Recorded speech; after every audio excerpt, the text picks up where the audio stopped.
കുടിവെള്ളം കിട്ടാത്തതിൽ പ്രതിഷേധിച്ച് തലവൂർ ഗ്രാമപഞ്ചായത്ത് അംഗങ്ങൾ കക്ഷിരാഷ്ട്രീയ ഭേദമന്യേ ഗ്രാമപഞ്ചായത്ത് പ്രസിഡന്റ് ശശികല മോഹനെതിരെ പരാതിയുമായി താലൂക്ക് ഓഫീസിലെത്തി.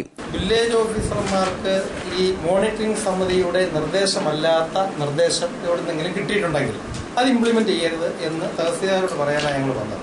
എന്ന് പറഞ്ഞാൽ മോണിറ്ററിംഗ് സമിതി ഇപ്പോൾ വലിയ പ്രശ്നമില്ലാതെ നടന്നുകൊണ്ടിരിക്കുകയാണ്. എന്ന് പറഞ്ഞാൽ വില്ലേജ് ഓഫീസർമാർ തന്നെ ഓരോരോ വാർഡുകളിൽ ഒരു ദിവസം 2 വാർഡിൽ വെച്ച് വെള്ളം കൊടുക്കുകയാണ്.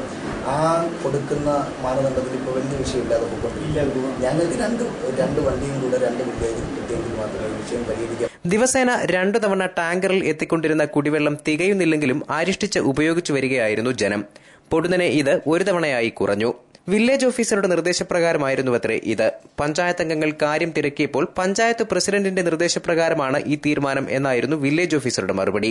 ഇതേ തുടർന്നാണ് പഞ്ചായത്ത് അംഗങ്ങൾ പരാതിയുമായി തഹസിൽദാരെ കാണാനെത്തിയത്. കുടിവെള്ള പ്രശ്നവുമായി ബന്ധപ്പെട്ട് ഗ്രാമപഞ്ചായത്ത് പ്രസിഡന്റ് ചെയർമാനും വില്ലേജ് ഓഫീസർമാർ കൺവീനർമാരായും വാർഡ് മെമ്പർമാർ അംഗങ്ങളായുമുള്ള മോണിറ്ററിംഗ് സമിതിയാണ് തീരുമാനങ്ങളെടുക്കുന്നത്. എന്നാൽ നാളിതുവരെ ഇങ്ങനെയൊരു സമിതി കൂടിയിട്ടില്ലെന്ന് ഇവർ ആരോപിച്ചു. കഴിഞ്ഞ ദിവസം മോണിറ്ററിംഗ് സമിതി യോഗം ചേർന്ന് തീരുമാനമെടുത്തതായി കാണിച്ചാണ് കുടിവെള്ള വിതരണം ദിവസം 1 ട്രിപ്പായി കുറച്ചതെന്ന് പഞ്ചായത്ത് അംഗങ്ങൾ പറയുന്നു. പുതുതായി 1 വാഹനം കൂടി അനുവദിച്ച് പഞ്ചായത്തിലെ കുടിവെള്ളക്ഷാമം പരിഹരിക്കണമെന്നായിരുന്നു വൈസ് പ്രസിഡന്റ് വടകോട് മോനച്ചന്റെ നേതൃത്വത്തിലെത്തിയ സംഘത്തിന്റെ ആവശ്യം.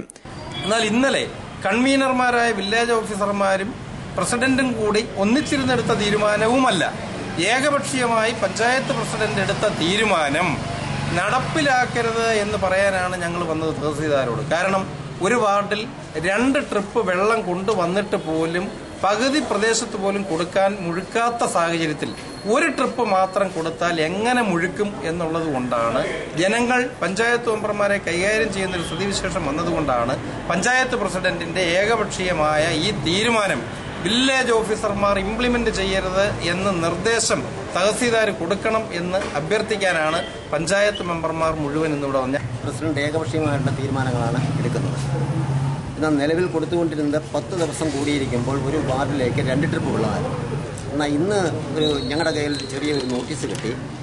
അതിൽ 1 ട്രിപ്പ് വെള്ളം എന്ന് വെച്ചാൽ ഒരു ദിവസം ഒരു വണ്ടിയിൽ 2 ട്രിപ്പ് വെള്ളം കൊണ്ടുവന്നാൽ 2 വാർഡുകളിലായിട്ട് കൊടുത്താൽ മതിയെന്നും പറഞ്ഞൊരു ലിസ്റ്റാണ് ഇന്ന് രാവിലെ ഞങ്ങളുടെ കയ്യിൽ. അതുകൊണ്ട് മുഴുവൻ പ്രദേശങ്ങളിലും മുഴുവൻ ആളുകൾക്കും വെള്ളം കൊടുക്കുന്നതിന് വേണ്ടി 2 വണ്ടിയും കൂടെ അനുവദിക്കണമെന്ന് ആവശ്യപ്പെട്ടുകൊണ്ടും അതിനോടൊപ്പം തന്നെ ഒരു വില്ലേജിൽ 1 വണ്ടി എന്നുള്ളത് ഒരു വില്ലേജിൽ 2 വണ്ടി, പഞ്ചായത്തിൽ മൊത്തം 4 വണ്ടി വേണമെന്ന് ആവശ്യപ്പെട്ടുകൊണ്ടുള്ള കാര്യങ്ങൾ സംസാരിക്കുന്നതിന് വേണ്ടിയാണ് ഞങ്ങൾ കൂട്ടായിട്ട് പഞ്ചായത്ത് മെമ്പർമാർ ഇവിടെ എത്തിയത്.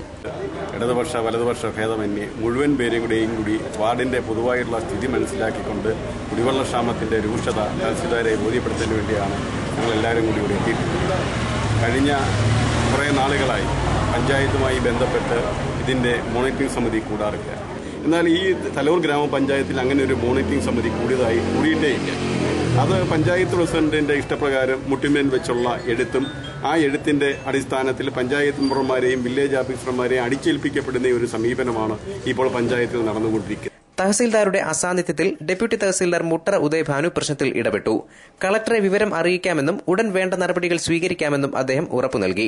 പഞ്ചായത്ത് അംഗങ്ങളായ Jacob Pavanar, TM Biju, Neduvannur Sunil, N Balakrishnan, Madhusoodanan Unni, Somasekharan Pillai, Sreelekha Rajeev, R Rajila, Jalaja Gopinath, S Omana, VS Kaladevi, Jolly Alex എന്നിവർ സംഘത്തിലുണ്ടായിരുന്നു.